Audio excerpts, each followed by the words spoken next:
8 सितंबर सन 1942 अंग्रेज़ इंतज़ामिया ने पीर गोट में पीर पगारा के तमाम जायदादें जब्त कर दी।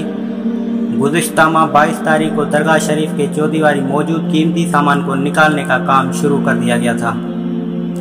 सैयद शाहमर्दा शान अवल रहमतुल्लाह की तामीर शुदा जामा राशिदिया के मदरसे और लाइब्रेरी को डायनामेंट से तबाह कर दिया गया।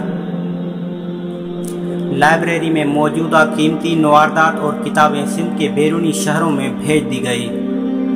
दरगाह शरीफ के चौदीवारी कोर्ट को क्रेनों से तबाह किया गया। इस ऑपरेशन में मुतअद्दिद मुसलमानों ऑफिसरों के साथ गैर मुस्लिम लोग ने भी हिस्सा लिया। रोज़ा और मस्जिद महफूज रही, जबकि गिरदानुमा के मकानात को मामूली नुकसान पहुंचा, जिस पर इंजीनियरों की महारत और संभाल को दाद देनी पड़ती है। चौदीवारी कोर्ट की बैरूनी दीवारें 40 फुट ऊंची और 20 फुट चौड़ी थी। चौड़ाई के मुतालिक रवायत आम थी कि इस पर 2 बैलगाड़ियां एक साथ सफ़र कर सकती हैं। कोर्ट के अंदर से जो अनाज के ज़ख़ीरे मिले वो हैदराबाद मुंतकिल किए गए। पाइप और लोहे की सीखें वगैरह को CIA सिंध डिस्ट्रिक्ट की स्टोर मुंतकिल किया गया। दरगाह शरीफ से मिलने वाली पीर साहब की पूरी प्रॉपर्टी की लिस्ट बनाई गई और वो प्रॉपर्टी कुछ सखर और कुछ हैदराबाद भेज दी गई।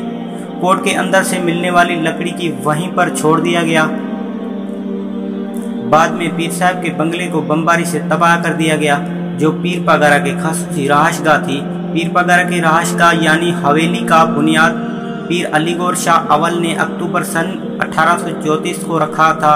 सन 1848 को उनकी वफात के बाद उनके जानशीन साहिबजादे पीर हजबुल्लाह शाह राशिदी ने इस बंगले का बकाया काम मुकम्मल करवाया। पीर हजबुल्लाह शाह ने इस बंगले की तामीरात के लिए ऊँटों के जरिए भारत के शहर जैसलमेर से संगमरमर के पत्थर मंगवाए, जिसके इस्तेमाल से ये बंगला सर्दियों में गर्म और गर्मियों में ठंडा रहता है, जिसके बाद सुर जमात के लोग इस बंगले को बश्ती बंगला भी कहते हैं। पीर हजबुल्लाह शाह राशिदी, पीर अलीगौर शाह सानी, पीर शाह मर्दान शाह अवल और पीर सब्दुल्लाह शाह सानी अपने सजादा नशीन के वक्त में इस बंगले के अंदर क़याम फरमाते थे। हर पीर पगारा इस बंगले का बालकनी और चबूतरे से मुरीदों को ज़ियारत करवाते और रूहानी जलसे से खिताब भी फरमाते थे। ये बंगला एक सदी से भी ज़्यादा अरसे तक मौजूद रहा। इस बंगले की तबाही के दूसरे साल पीर सब्दुल्लाह शाह सानी अल-मारूफ सूर्य बादशाह को फांसी दी गई। तकसीम हिंद के 50 वर्ष बाद जब गादी बहाल हुई तो पीर शाह मर्दान शाह सानी रहमतुल्लाह ने साबका बंगले की तर्ज पर मौजूदा बंगला तामीर करवाया। आजकल पीर सब्दुल्लाह शाह रसालत पीर पगारा की हैसियत से अपने अहल व अयाल समेत इस बंगले में क़याम फरमाते हैं और हर साल बंगले के बालकनी हुर जमात के मुरीदों को ज़ियारत और खिताब भी फरमाते हैं।